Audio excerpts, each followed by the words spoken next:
Bismillah, Assalamualaikum warahmatullahi wabarakatuh. Selamat datang kepada seluruh mahasiswa di perkuliahan kita bersama saya Wahid Asyahri. Kali ini di mata kuliah Teori Administrasi Negara. Nah, pada pertemuan ke-15 hari ini kita akan membahas tentang revolusi industri 4.0 atau revolusi industri 4.0. Pertama, kita akan membahas tentang konsep revolusi industri 4.0. Dengan adanya berbagai perubahan yang terjadi di dunia di mana segala hal menjadi berkembang dengan pesat, begitu pula di bidang industri. Kata industri 4.0 sering diutarakan oleh banyak orang ya, melalui komunikasi ya, melalui majalah, media TV dan lain sebagainya. Namun, apakah mahasiswa tahu apa sebenarnya yang dimaksud dengan industri 4.0?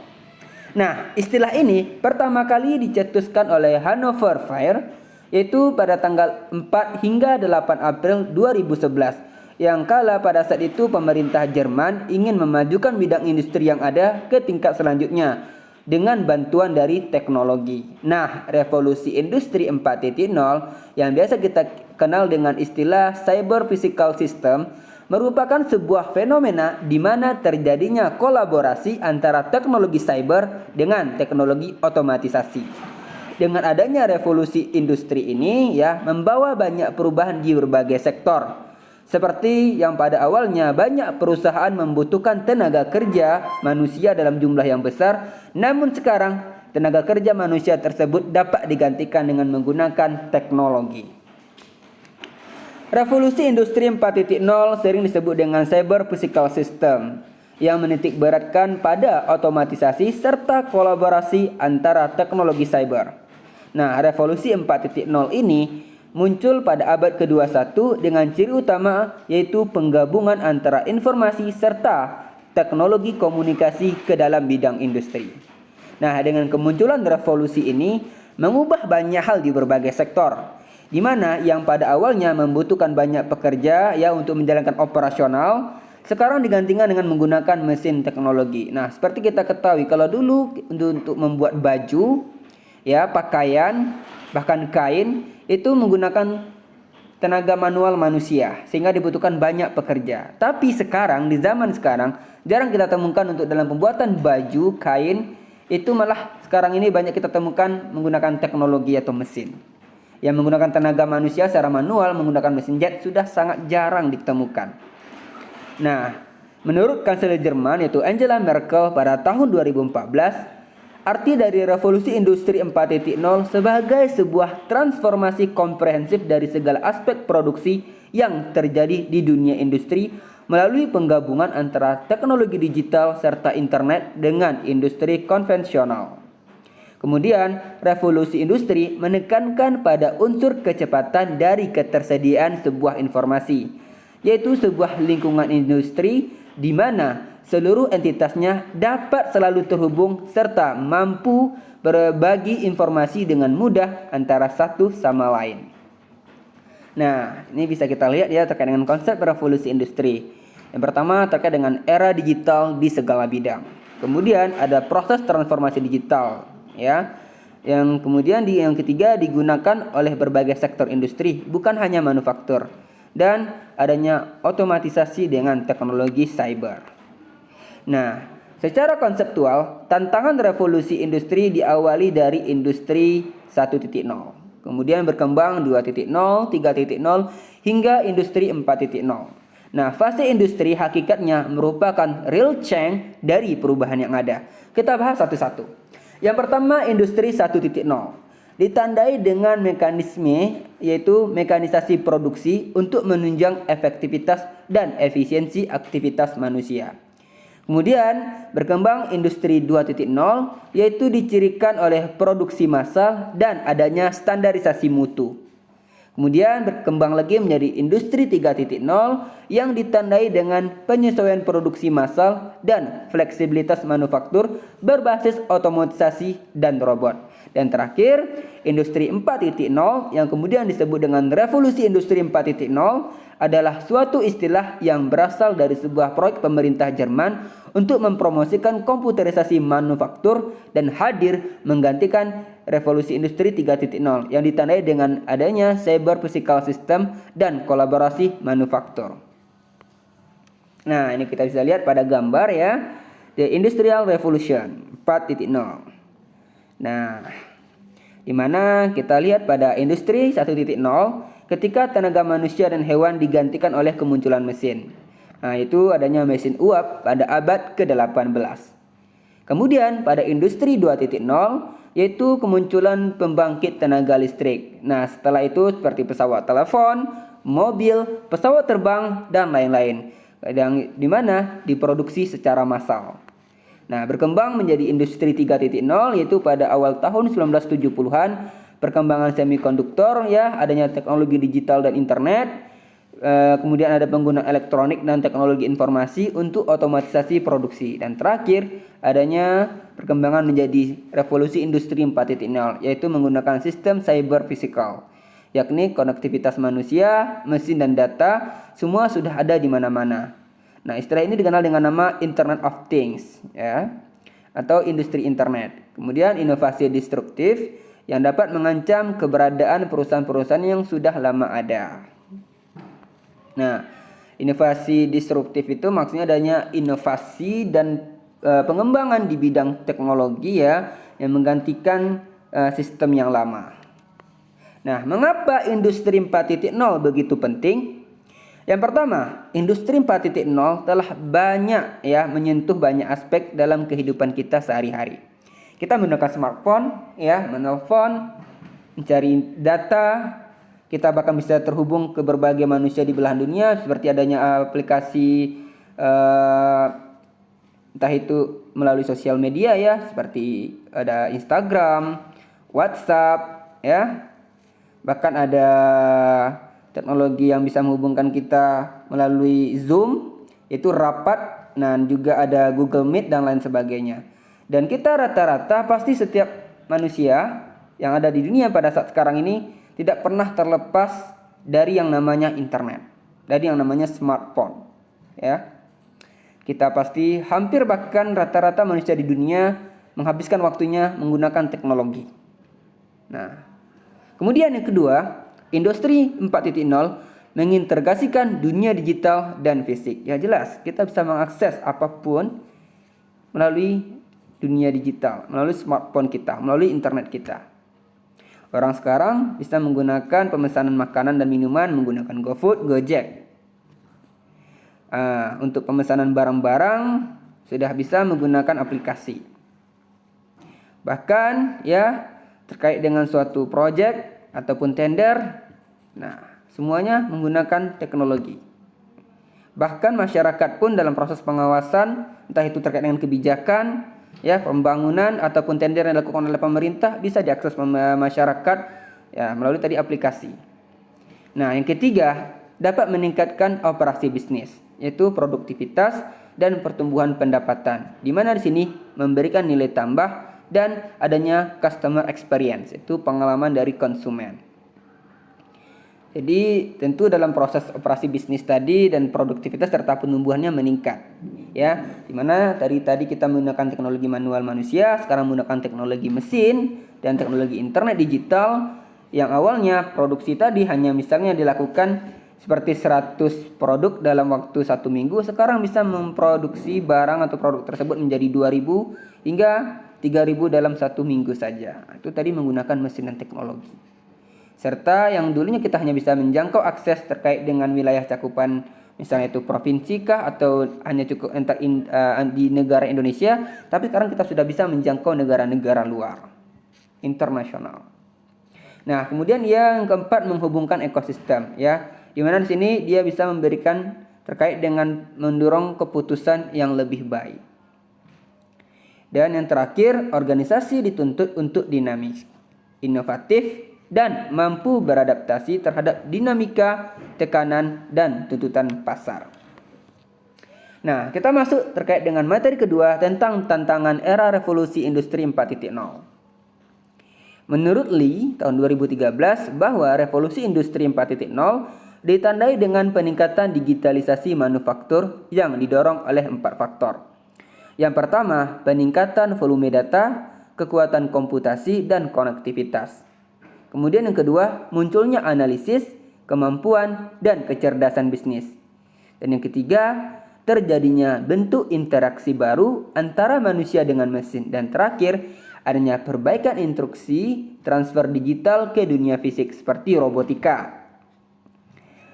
Di mana di sini bisa kita lihat Lifter dan Skinner menambahkan bahwa dalam prinsip dasar revolusi industri 4.0 adalah penggabungan mesin, alur kerja, dan sistem dengan menerapkan jaringan cerdas di sepanjang rantai dan proses produksi untuk mengendalikan satu sama lain secara mandiri.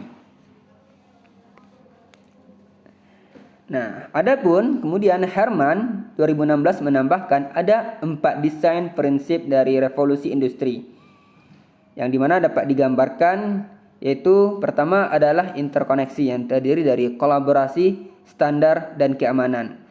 Nah, di sini maksudnya adalah antara kemampuan mesin, perangkat, sensor dengan orang untuk terhubung dan berkomunikasi satu sama lain melalui tadi Internet of Things atau Internet of People. Nah, prinsip ini membutuhkan kolaborasi, standar, dan keamanan. Kemudian yang kedua adalah transparansi, yang mana terdiri atas analisis data dan penyediaan data. Nah, di sini maksudnya transparansi informasi merupakan kemampuan sistem informasi untuk menciptakan salinan virtual dunia fisik dengan memperkaya model digital dengan data sensor termasuk analisis data dan penyediaan informasi. Kemudian yang ketiga ada keputusan terdesentralisasi. Nah, maksudnya di sini ya, bantuan teknis yang meliputi yang pertama kemampuan sistem bantuan untuk mendukung manusia dengan menggabungkan dan mengevaluasi informasi secara sadar untuk membuat keputusan yang tepat dan memecahkan masalah mendesak dalam waktu singkat.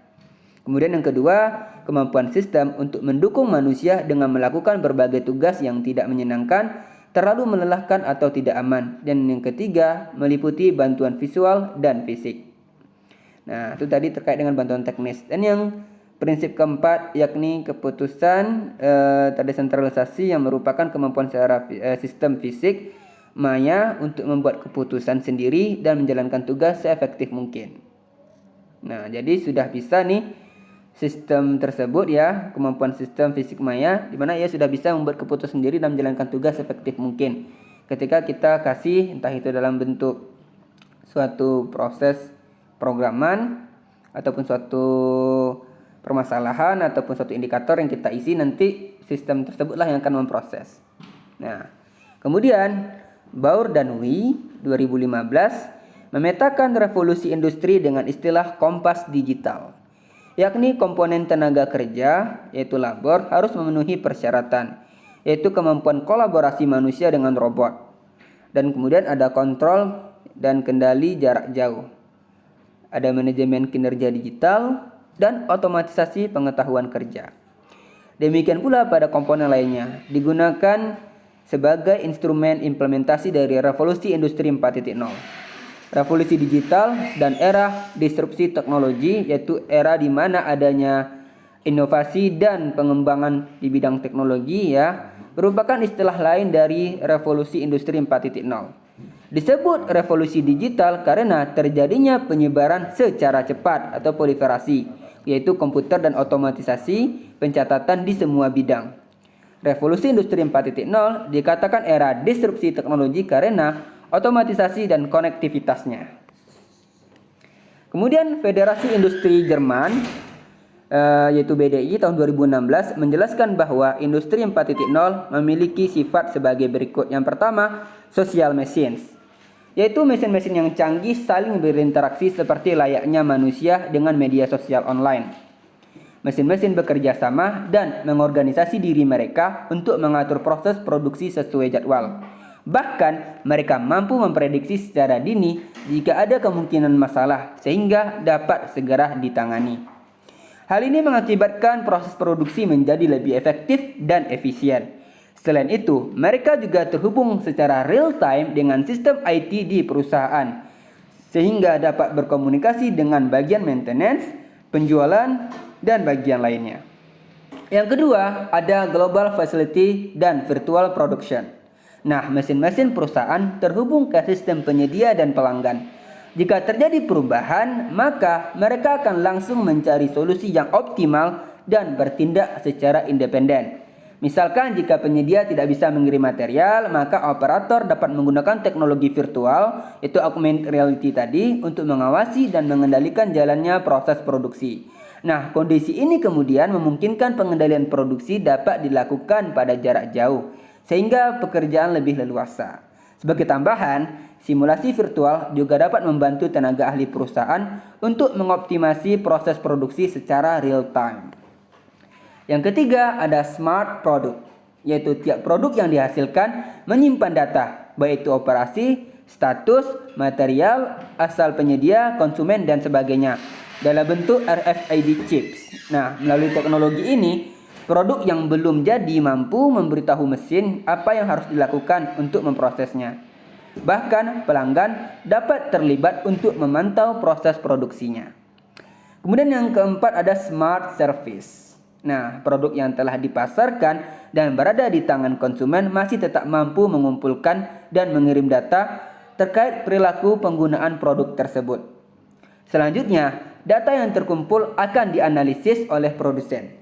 Produsen akan melakukan perbaikan dan pengembangan produk sehingga mampu memberikan pelayanan yang lebih baik kepada pelanggan. Kehadiran industri 4.0 akan memberikan manfaat dalam hal peningkatan produktivitas, efisiensi, fleksibilitas, dan tingkat kustomisasi produk yang tinggi bagi dunia industri. Namun di sisi lain, setiap perubahan dapat membawa dampak lain yang merugikan. Nah, menurut pendapat Schwab tahun 2015, kehadiran industri 4.0 memiliki beberapa dampak, yaitu yang pertama, adanya kesenjangan yang luar biasa terkait tenaga kerja, yaitu low skill, low pay. Ya, kemampuan yang kecil tentu pembayaran yang kecil, dan high skill, high pay. Nah, kemampuan yang tinggi tentu membutuhkan harga yang besar. Yang kedua, pengambil keuntungan terbesar hanyalah pihak yang memiliki modal dan teknologi. Kemudian yang ketiga, ketidakstabilan dunia bisnis karena perubahan yang sangat cepat. Yang keempat, ketidaksiapan pemerintah dalam mengimbangi perubahan yang cepat di masyarakat. Dan yang kelima, ada isu keamanan dan privasi data. Serta yang terakhir, yang keenam, munculnya fenomena robotisasi kemanusiaan. Nah, selanjutnya Walter mengidentifikasi berbagai tantangan yang dihadapi. Yang pertama adalah masalah keamanan teknologi informasi. Yang kedua, keandalan dan stabilitas mesin produksi. Yang ketiga, kurangnya keterampilan yang memadai. Yang keempat, keengganan untuk berubah oleh para pemangku kepentingan. Dan yang kelima, hilangnya banyak pekerjaan karena berubah menjadi otomatisasi.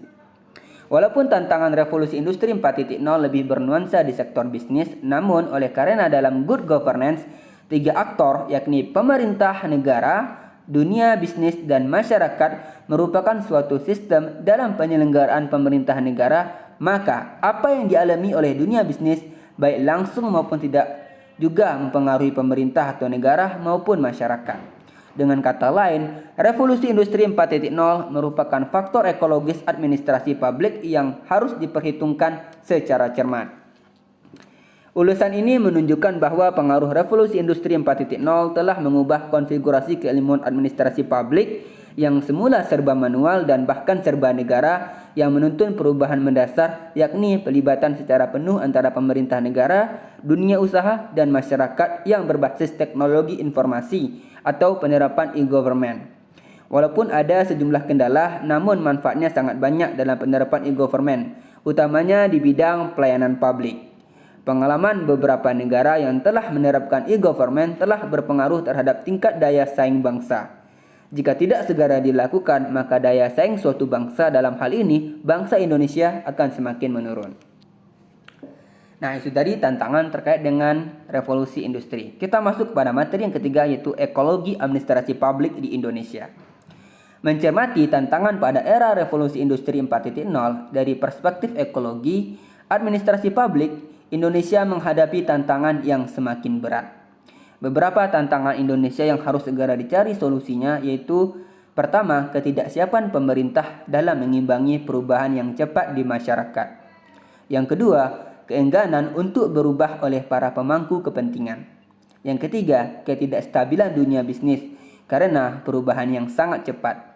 Yang keempat, hilangnya banyak pekerjaan karena berubah menjadi otomatisasi. Yang kelima, adanya kesenjangan yang luar biasa terkait tenaga kerja yang low skill low pay dengan yang high skill high pay. Dan yang keenam, isu keamanan dan privasi data. Serta yang terakhir, yang ketujuh, munculnya fenomena robotisasi kemanusiaan.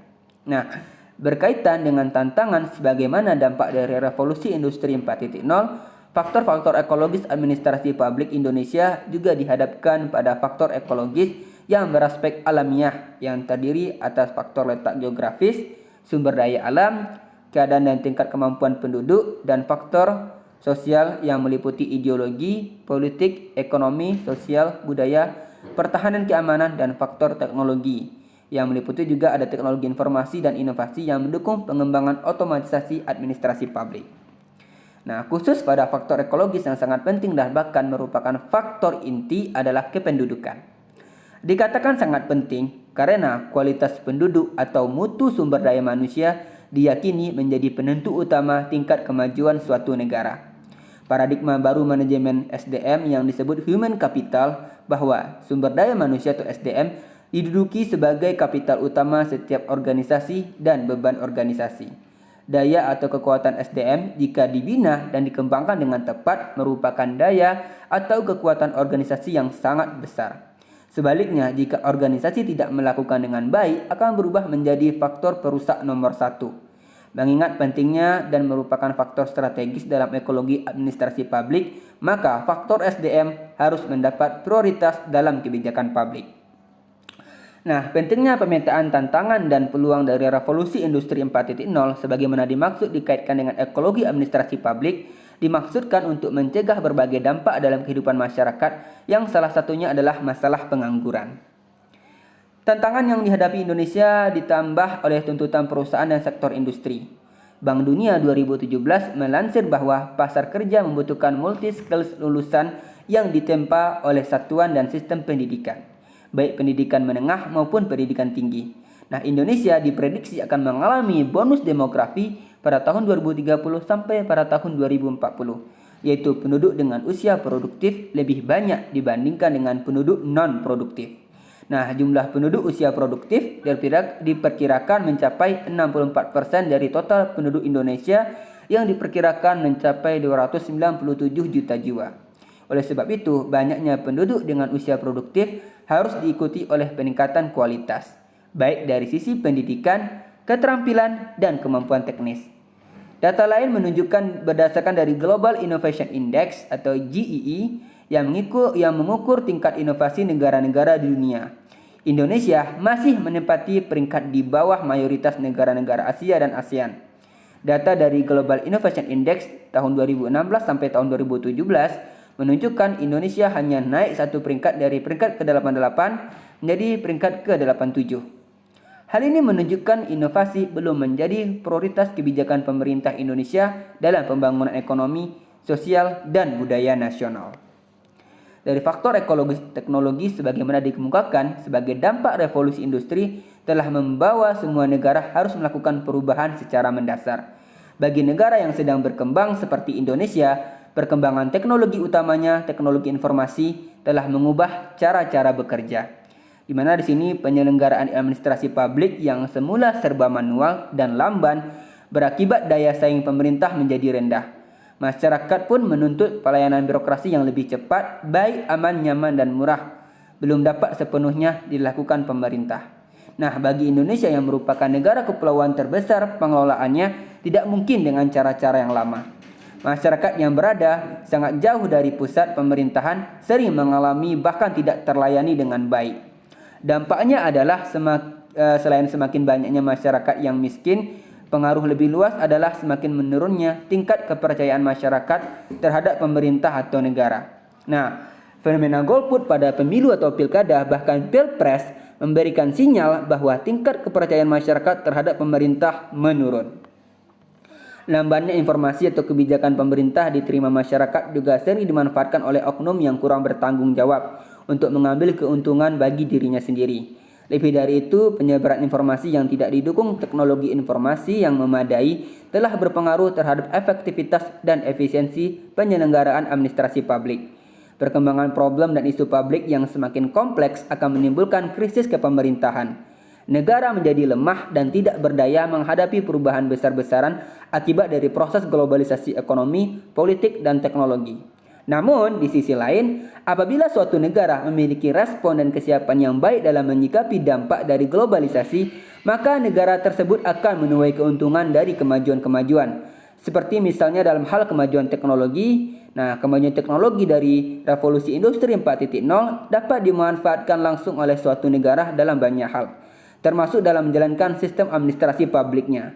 Salah satunya dengan penerapan sistem e-government, yaitu penerapan atau penggunaan teknologi informasi oleh pemerintah untuk memberikan pelayanan terhadap publik, urusan-urusan bisnis, serta hal-hal lain yang berkenaan dengan pemerintah.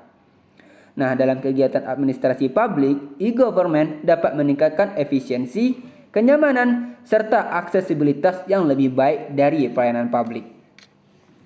Isu kritis administrasi publik salah satunya yang muncul adalah kredibilitas birokrat pemerintah. Kerinduan pada pemerintah yang akuntabel dan profesional menjadi impian besar yang diharapkan semua kalangan. Terlebih perihal transparansi yang menjadi syarat mutlak sebuah pemerintahan di negara demokrasi. Munculnya banyak kasus pelanggaran kinerja dari para birokrat publik seperti halnya kasus korupsi, kolusi, dan nepotisme merupakan karena kurangnya akses publik untuk ikut serta memantau kegiatan pemerintahan, serta kurangnya akuntabilitas dari pemerintahan itu sendiri. Maka dari itu, disinilah dapat dimunculkan peran atau manfaat dari kemajuan teknologi tersebut untuk menunjang kinerja para birokrat publik, sekaligus menciptakan proses akuntabilitas publik yang baik dengan sistem e-government. Nah, dalam rangka mewujudkan konsep e-government tersebut, ada beberapa kendala yang dihadapi pemerintah, yaitu yang pertama terkait dengan ketersediaan infrastruktur yang memadai, biaya penggunaan jasa telekomunikasi yang masih cenderung mahal, serta masih banyaknya penyelenggaraan pelayanan publik baik di pusat dan daerah yang belum mengkoordinir layanan publiknya dengan fasilitas internet. Namun pada akhirnya apabila konsep e-government berhasil diterapkan dalam birokrasi, akan memberikan manfaat langsung kepada masyarakat dalam hal pelayanan publik, seperti peningkatan efisiensi dan efektivitas pelayanan publik, peningkatan transparansi, kontrol, dan akuntabilitas penyelenggaraan pemerintahan untuk mewujudkan pemerintahan yang bebas KKN, serta dapat memberdayakan masyarakat dan pihak-pihak lain sebagai mitra pemerintah dalam proses pengambilan keputusan, dalam merumuskan kebijakan publik secara merata dan demokratis. Pemerintah sebagai aktor utama dalam perumusan, penetapan, implementasi, monitoring, dan evaluasi kebijakan publik harus terus-menerus meningkatkan kemampuan analisisnya agar kebijakan yang dihasilkan sesuai dengan kepatuhan masyarakat atau publik. Intinya, negara harus selalu hadir di samping masyarakat yang menuntut perubahan dalam pelayanan publik. Dilihat dari perspektif revolusi industri 4.0, nampak bahwa cukup banyak kebijakan yang belum mampu menjawab tantangan dan tuntutan dari revolusi industri saat sekarang. Nah, oleh karena itu, kelambanan dalam antisipasi antara lain disebabkan mesin birokrasi masih berjalan dengan prosedur yang sangat panjang dan berbelit-belit. Nah, demikianlah materi kita pada hari ini terkait dengan revolusi industri. Di mana tadi kita membahas tentang konsep revolusi industri, tantangan dalam revolusi industri, serta ekologi administrasi publik Indonesia terkait dengan revolusi industri. Nah, kepada mahasiswa silakan mencari referensi tambahan materi baik di artikel jurnal maupun dari buku, sehingga dapat memperkaya khazanah pengetahuan kita. Nah, demikian dari saya, Wahib Asyari. Selain kurang saya mohon maaf. Terima kasih atas waktunya. Saya ucapkan assalamualaikum warahmatullahi wabarakatuh.